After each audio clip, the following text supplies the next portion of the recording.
Young தாத்தாவின் சங்க உறுப்பினர்களுக்கு வணக்கம். இன்றைய தினம் வெற்றிகரமாக நிறைவேற்றப்பட்டிருக்கிறது. டீலிமிட்டேஷனுக்கு எதிரான தீர்மானம் நிறைவேற்றப்பட்டிருக்கிறது அப்படிங்கிறத பார்க்குறோம்.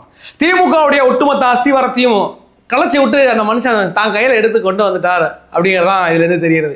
ஏன்னு கேட்டிங்கன்னா, தமிழ் தாய் வாழ்த்து முதலில் பாட வேண்டும் அப்படிங்கிற அந்த தீர்மானம் கொண்டு வரப்பட்டதாக இருக்கட்டும், நீட்டுக்கு எதிரான தீர்மானம் கொண்டு வரப்பட்டதாக இருக்கட்டும், இது எல்லாம் திமுகவுடைய கொள்கை அரசியல் இத்தனை வருஷம் ஊற்றிக்கிட்டு தாங்க வச்சுக்கலாம். அந்த ஊட்டலாம் மொத்தம் உருட்டி விட்டு அதை தான் கையில் கொண்டு தாப்புல சட்டப்பேரவையில் ஓடிக்கிட்டே இருக்குது.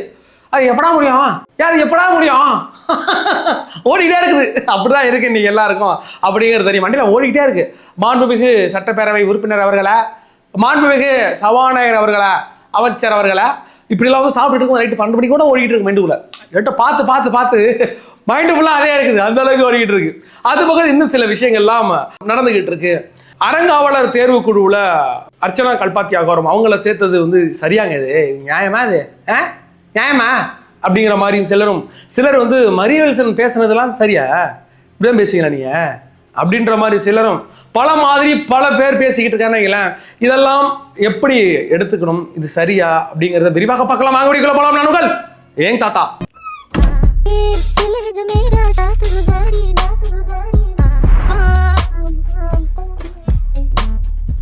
நம்மளோட வீடியோக்களை பாருங்க, நம்ம வீடியோவை லைக் பண்ணுங்க, ஷேர் பண்ணுங்க. யங் தாத்தாவின் சங்க உறுப்பினராக ஆவதற்காக சேனலை சப்ஸ்கிரைப் பண்ணி வச்சுக்கிட்டு. சரி, இன்றைய தினம் தமிழ்நாட்டுடைய முதலமைச்சர் விஜய் அவர்கள் டீலிமிட்டேஷனுக்கு எதிரான தீர்மானம் நிறைவேற்றப்பட்டிருக்கிறது அப்படிங்கிறது தெரியும். அதிமுக அதில் எதிர்ப்பு தெரிவிச்சிருக்கிறாங்க. பிஜேபி, இந்த பாமக இவங்கெல்லாம் பிஜேபியோடைய அஜெண்டா உள்ள குரூப், அவங்க அதை தான் பண்ணுவாங்கன்னு தெரியும். இல்லை திமுக என்ன உருட்ட போகிறாங்க அப்படிங்கிறத எதிர்பார்த்து காத்துக்கிட்டு இருந்தேன். ஏன்னு கேட்டிங்கன்னா, இப்போ இந்த டீலிமிட்டேஷனுக்கு ஆதரவாக திமுக எம்பிக்கள் வாக்கு அளிக்கணும் அப்படின்ற முறையில் இப்போ ஒரு பெரிய காய் நகர்த்தல் போயிட்டு இருக்கு. பிஜேபிக்கும் திமுக ஒரு அண்டர்லிங்க் இருக்கு அப்படிங்கிற விஷயத்த நம்ம பிரேக் பண்ணிக்கிட்டே இருக்கிறோம் எல்லாரும் சேர்ந்து.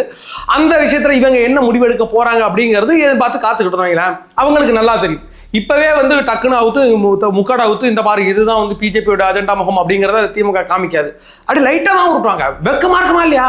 அப்படி என்ன உருட்டுவாங்கன்னா, இப்போ ஃபேர் நீட்டுங்க 7.5% அதிகமாக போயிடக்கூடாது அப்படின்ற மாதிரிலாம் உருட்டி. ஆனால் இந்த இடத்துல நாங்கள் தாவைக்காவுடைய அந்த தீர்மானத்திற்கு நாங்கள் ஆதரவு கொடுக்குறோன்னு திமுகவும் ஆதரவு கொடுத்துருக்குறாங்க. அதனால வெற்றிகரமாக இப்போது அது சக்ஸஸ் ஆகிட்டு, பாஸ் ஆகிட்டு அந்த தீர்மானம் நிறைவேற்றப்பட்டிருக்கிறது அப்படிங்கிறத பார்க்குறோம்.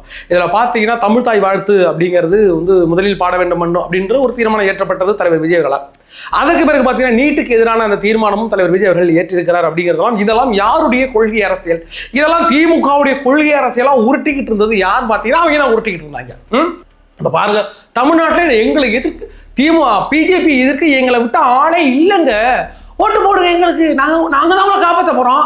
பிஜேபி எதுக்கு ஒரே ஆள் நாங்கள் தான் அப்படின்னு எப்போ வரைக்கும் உருட்டிக்கிட்டு இருந்தாங்கன்னா, விஜய் அவர்கள் அரசியலுக்கு வருவதற்கு முன்னாடி வரைக்கும் உருட்டிக்கிட்டு இருந்தாங்க. அதைத்தான் இந்த ஊர் மக்கள் நம்பிக்கிட்டு இருந்துச்சுங்களேன். நம்மளாம் நம்பிக்கிட்டு இருந்தோம். பிஜேபி எதிர்க்கிறதுக்கு ஒரே ஒரு நல்ல ஆள் பார்த்தீங்கன்னா திமுக விட்டா வேற யார் இருக்கிற அப்படின்ற மனநிலையில் நம்மளுக்கு இருந்தாங்களேன். இன்னைக்கு அதை பிரேக் பண்ணிட்டு தலைவர் விஜய் அவர்கள் திமுக என்னென்ன அரசியலெல்லாம் கையில் எடுத்தாங்களோ அந்த அரசியலை எல்லாம் இன்னைக்கு அவர் கையில் எடுத்துக்கிட்டார். திமுகவுடைய அஸ்திவாரமாக பார்க்கப்படுவது என்னன்னு பார்த்தீங்கன்னா கொள்கை. இப்போ மாநில சுயாட்சி, மாநில சுய உரிமையில இவங்க உருட்டிடுவாங்கல்ல, அதில் பார்த்தீங்கன்னா இது மாதிரி தமிழ் தாய் வாழ்த்து பாடலுக்கு நீங்கள் முக்கியத்துவம் கொடுக்கணுங்க அப்படிங்கிறதும் அதெல்லாம் மற்ற ஸ்டேட்டோட நம்ம தனியாக தான் நிற்போம் எப்பயுமே. அதுக்கு பிறகு நீட் எக்ஸாமுக்கு இங்கே பேன் நீட்டே வேண்டாங்க அப்படின்னு நம்ம சொல்லுவோம். மற்ற மாநிலங்களில் ஃபேர் நீட்டு தான் கேட்பாங்க, நம்ம பேன் நீட்டே கேட்போங்களேன். இதெல்லாம் திமுக உருட்டிட்டு இருந்தார். சரி, இன்னைக்கு அதை மொத்தமாக தாம் பக்கம் கொண்டு வந்துட்டு இன்னொரு திமுகவாக மாறி இருக்கிறது. நான் எதாவது அட்டுழியம் பண்ணுறது, திருட்டுத்தனம் பண்ணுறது, அயோக்கியத்தனம் பண்ணுறது, லஞ்சம் வாங்குறது, கலவரத்தை ஏற்படுத்துறது, அந்த இதில் திமுக மாறவில்லை. கொள்கை அரசியலாக மாறிட்டோம். ஏனென்றால் இத்தனை வருஷம் ஒரு 65-70 ஆண்டுகளாக இவங்க யார் இருக்கிறாங்கன்னா திமுக இந்த அரசியலை தான் வச்சுக்கிட்டு இருக்காங்க. அதுதான் நிலைப்பட்டு வைங்களேன். இன்னைக்கு அதற்கு மாற்றாக வருமா, திமுகவுக்கு மாற்றான கொள்கை வருமா, இல்லை திமுகவுடைய கொள்கையை வச்சு தான் தாவைக்கா வந்துச்சு, அதே மாதிரியான கொள்கை தான். அதனால என்ன விட்டாங்கன்னா, நாங்கள் புதுசாக நாங்கள் இருக்கிறோம், நாங்களே பார்த்துக்கிறோம், நீங்கள் கொஞ்சம் ஓரமாக ஒதுங்குன்னு திமுகவோட அந்த அரசியல் அந்த அஸ்திவாரத்தை தலைவர் விஜய் அவர்கள் தன்னோட தாவைக்காவுடைய அஸ்திவாரமாக மாற்றி இருக்கிறார், கட்டமைத்து கொண்டிருக்கிறார் அப்படிங்கிறதா உண்மையானது. அதனால இப்ப அந்த அரசியலை வச்சிருந்த திமுக எங்க நோக்கி நகர்வாங்கன்னா, ஆட்டோமேட்டிக்கா பிஜேபியை நோக்கி நகர்ந்து ஆரம்பிச்சுறாங்க. வேற வழி கிடையாது. ஏன்னு கேட்டீங்கன்னா, அதுதான் காலத்தின் கட்டாயம், அப்படிதான் போய் முடியும். ஏன்னு சொன்னீங்கன்னா கேட்டீங்கன்னா ஏன்டா திமுகவுடைய ஒரு பெரிய உற்ற தோழனாக இருந்தது காங்கிரஸ், அங்கே உள்ள ஒரு தேசிய கட்சி. அந்த தேசிய கட்சி இன்னைக்கு எங்கே இருக்குன்னா இப்போ இன்னைக்கு வந்து நம்ம கூட இருக்கு. அப்படிங்கிற போது இன்னைக்கு திமுக தண்ணி தேவைப்பட்டிருக்கிறதா? அப்போ அவங்களுக்கு ஏதாவது ஒரு தஞ்சம் புகிறதுக்கு ஒரு இடம் வேணுமா இல்லையா? அப்போ தஞ்சம் போகிறதுக்கு ஒரே ஒரு இடம் என்ன இருக்கு? இருக்கவே இருக்கு. பிஜேபி போய் சேரு, கழுத கட்டா குட்டி சவரு போய் சேருன்னு இன்னைக்கு சேர வரான்னு வைங்களேன், அதை நோக்கி நகர்ந்துகிட்டு இருக்காங்க. அப்படிங்கிறது அது மட்டும் இல்லாமல் தலைவர் விஜய் அவர்கள் வந்தது பிறகு சாதாரண ஒரு மனநிலையில் உள்ள ஒரு மனுஷனை சமநிலையை தவற வைக்கிறது இருக்குல்ல. இப்போ நல்லா பேசிக்கிட்டு இருப்போம், நல்லா நார்மலாக பாருங்க எப்படி இருக்காங்க பாருங்க, ரொம்ப மோசமான ஆட்கள் இங்கே எல்லாம் பேசிட்டு இருப்போம். திடீர்னு யாராச்சும் கொஞ்சம் ட்ரிகர் பண்ணிட்டா போடாங்க அப்படின்னு கெட்ட வார்த்தை வச்சு விட்டுருவாங்க. அந்த இடத்துல ட்ரிகர் ஆனால் சமநிலை தவறுது பாருங்க ஒரு மனுஷனோட உண்மை முகம். அதே மாதிரி தான் இன்னைக்கு வந்து சீமானாக இருக்கட்டும், அதற்கு பிறகு நம்முடைய திமுகவாக இருக்கட்டும், அது மாதிரி பல கட்சிகளுடைய முகம் வெளில வந்துச்சுல தலைவர் விஜய் அவர்களால். இது ஒரு சக்சஸ். தமிழ்நாட்டில் இதற்கு பிறகு தாவேகா மட்டும்தான்டா பிஜேபி எதிர்ப்பதற்கான ஒரு ஆள் அப்படிங்கிறத மக்கள் கூடிய விரைவில் இன்னும் எல்லா மக்களும் புரிஞ்சுக்கிட்டது பிறகு இன்னும் ஒரு 25-30 வருஷத்துக்கான அரசியலை தலைவர் விஜய் அவர்கள் தற்போதே பெரிய அளவில் அஸ்திவாரத்தை பூச ஆரம்பிச்சுக்கா, அஸ்திவாரத்தை போட்டு கிளப்பிக்கிட்டு இருக்காரு அப்படிங்கிறத பார்க்குறோம். அதற்கு பிறகு பார்த்தீங்கன்னா அந்த அறங்காவலர் தேர்வு அந்த குழுவில் கோட்டு படத்துடைய தயாரிப்பாளர் அர்ச்சனா கல்பாத்தி அகோரம் அவர்களை வந்து தேர்ந்தெடுத்து வச்சது மிகப்பெரிய ஒரு சர்ச்சைக்குள்ள விஷயமா மாறி இருக்கு. இது சரியா தவறா அப்படின்ற மாதிரி நிறைய பேர் பேசிக்கிட்டு இருக்காங்க. அதுக்கு வந்து தவேகா சைட்லேருந்து மிகப்பெரிய அளவில் வந்து ஒரு கிளாரிஃபிகேஷன் சொல்லலாம், இல்லை முற்றுமூட சொல்லலாம் வச்சுக்கலாம். அது உங்களுக்கு ஏற்ற மாதிரி நீங்கள் மாற்றிக்கணுங்களா அது வைக்கிறாங்க. ஏன்னு கேட்டால் ஒரு அந்த அறங்காவலர் தேர்வு குழுவில் ஒரு பெண் உறுப்பினர் கண்டிப்பாக இருக்கணும், கலைத்துறையை சார்ந்தவர்கள் இல்லைன்னா பிரபலமானவர்கள் அப்படின்ற ஒரு நபர் இருக்கணும், ஓய்வு பெற்ற நீதிபதி ஒருவர் இருக்கணும். அந்த அடிப்படையில் பார்த்தீங்கன்னா கலை மற்றும் பிரபலமானவர்கள் அந்த கல்பாத்தியஸ் அகோரம் வருவாங்கங்க. அதில் வந்து அவங்கள போட்டதில் என்ன பிரச்சனை இருக்குது அப்படின்ற மாதிரி சில கிளாரிஃபிகேஷன் நமக்கு வருது. அதை அக்செப்ட் பண்ணுற அளவுக்கு மனம் இருக்குமான்னு கேட்டால் அது அவங்களுடைய தனித்தன்மையை பொறுத்து இருக்குது. நம்ம சர்ச் பண்ணி பார்க்குறத பொறுத்து இருக்குது. நான் வந்து உங்களை இன்ஃப்ளூயன்ஸ் பண்ண விரும்பலை. இப்போ நிறைய பேர் பார்த்துருப்பீங்க, நிறைய பேர் வந்து இதில் எவ்வளோ ஃபேர் இருக்குது, அவங்கள போட்டது எவ்வளோ சரியானது தெரியுமா, அவங்க தாத்தா எவ்வளோ பணம் கொடுத்துருக்காங்க தெரியுமா, அவங்க மாமனார் எவ்வளோ பணம் கொடுத்துருக்காங்க தெரியுமா கோயிலுக்கு, அவங்க மிகப்பெரிய சேவகர், அது கோயிலுக்கு சேவகருங்க, அதில் போட்டு என்ன தப்புன்னு போட்டு சொல்லுவாங்க. அதில் நீங்கள் இன்ஃப்ளூயன்ஸ் பண்ணிக்கலாம், ஒருவேளை பண்ணிக்கலாம், அது உங்களுடைய மனசு சம்மந்தப்பட்டது. இப்போ நானும் வந்து சொல்லுவேன், அதையும் நான் உங்களுக்கு ஒருவேளை இன்ஃப்ளூயன்ஸ் பண்ணிச்சுன்னா நீங்கள் சுயமாக சிந்திச்சு அது நீங்கள் பார்த்துக்கிடுங்க.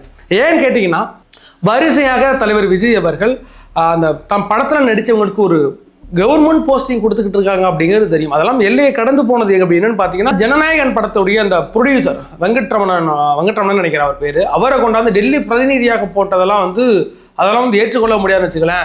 அதெல்லாம் கூட சகிச்சுக்கிட்டு போட்டாங்க. சரி ஏதோ ஒரு ஆளை போட்டு தொலைஞ்ச போச்சு, படம் வேற வந்து இப்போ ரிலீஸ் ஆகி வச்சு பாதியில் வந்து ரிலீஸ் ஆகி ஹச்டி பிரிண்டா வந்து போச்சு, என்ன பண்ணுறது அப்படிங்கிற மனசு நம்மளை விட்டுட்டோம்னு வச்சுக்கலாம். பெருசாக யாரும் கண்டுக்கலை. அதற்கு பிறகு ஒவ்வொரு அந்த திரைப்படத்துறையில் வந்து பீஸ்ட் படத்துடைய அந்த ப்ரொடியூசரை கொண்டாந்து தலைவராக போட்டது, ஏற்கனவே லியோ ப்ரொடியூசரும் நம்ம தலைவர் கூட தான் இருக்கிறாப்பால ஜெகதீஷ் பழனிசாமி.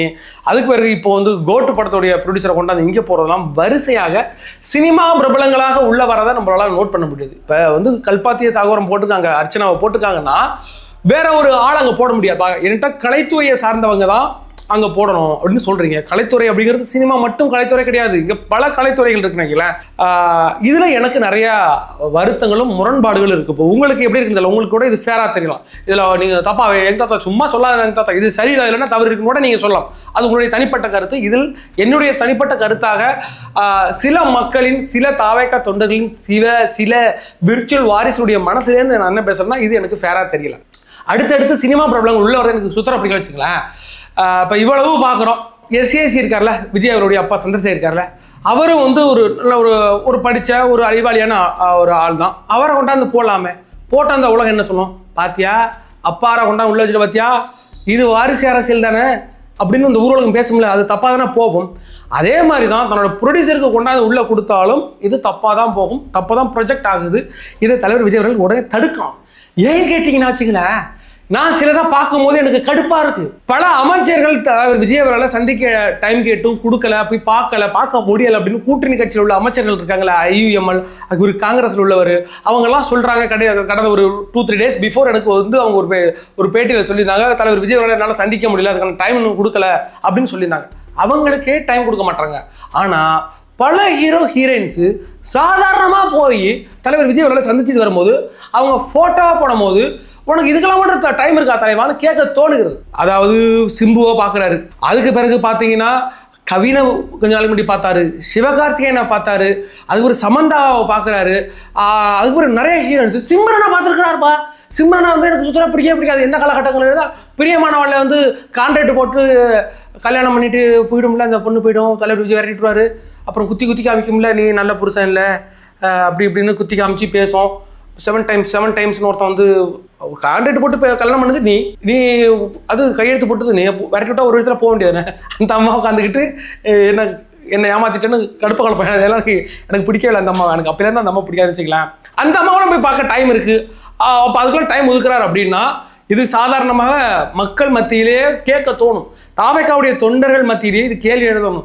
சும்மா அவங்க சும்மா இல்லை, ஃபோட்டோ போட்டோம்னா ஒரு 10 ஃபோட்டோ இன்ஸ்டாகிராமில் ட்விட்டரில் எக்கு பக்கம் இழவு எல்லாத்துலேயும் போட்டு விட்டு டிவியில் வர போட்டு விட்டோம். இன்னைக்கு வந்து கவிஞர்கள் கவிஞர்லாம் என்ன எதுக்கு சந்திக்கணும், அதுக்கெல்லாம் டைம் எதுக்கு ஒதுக்கணும்? எல்லாத்தையும் அந்த பழனிசாமி அவன் என்ன பழனிசாமி ஜெகதீஷ் பழனிசாமி அவர் வந்து பல ஹீரோக்களுக்கு வந்து அவர் வந்து மேனேஜராக செயல்படுறாரு அவங்க டீம் அப்படிங்கிற பட்சத்தில் உடனே ஜெகதீஷ் பழனிசாமி எங்கள் தலைவரோட பார்க்கணும், பார்த்து மீட் பண்ணணும், உடனே ஃபோட்டோ எடுத்து போட்டுட்டு இதெல்லாம் விருப்பம் கிடையாது வச்சுங்களேன். ஏங்க ஏற்கனவே இந்த மனுஷனை நீ சினிமாக்காரன் கூத்தாடி, நீ சினிமாவில் வந்து நாட்டாளுற, சினிமாவில் வந்து நாட்டாளுறன்னு அதை நம்மளை புண்படுத்திக்கிட்டே இருக்காங்க.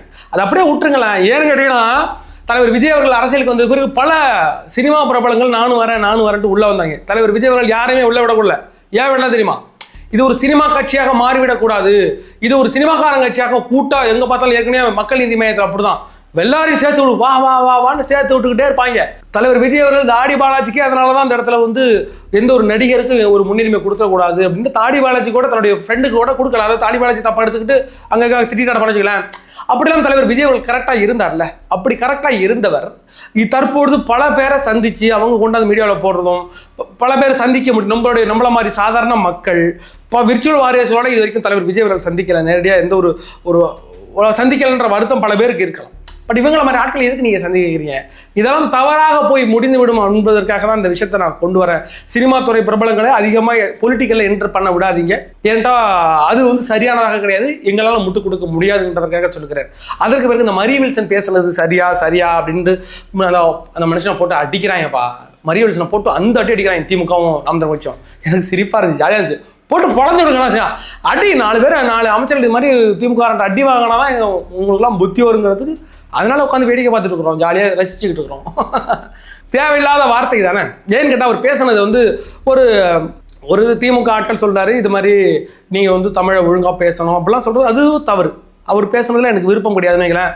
எல்லாருக்கும் ஒவ்வொரு மாதிரியான பாஷை இருக்குது. இப்போ எனக்கு என்னுடைய பாஷை உங்களுக்கு தெரியும், உங்களுக்கு ஒரு பாஷை இருக்கும். அது எதுவும் நான் மாறியெல்லாம் பேச முடியாது. ஒரு பொது இடங்களில் போய் பேசும்போது டக்குன்னு நம்ம ஸ்லாங் தான் வரும். அது மாதிரி அது அவர் சொல்கிறது முட்டாள்தனமான ஆள், அதாவது கண்டிப்பச்சு அப்படின்னு சொல்லிட்டான்னு விட்டுங்களா, அது கூட தவறானது.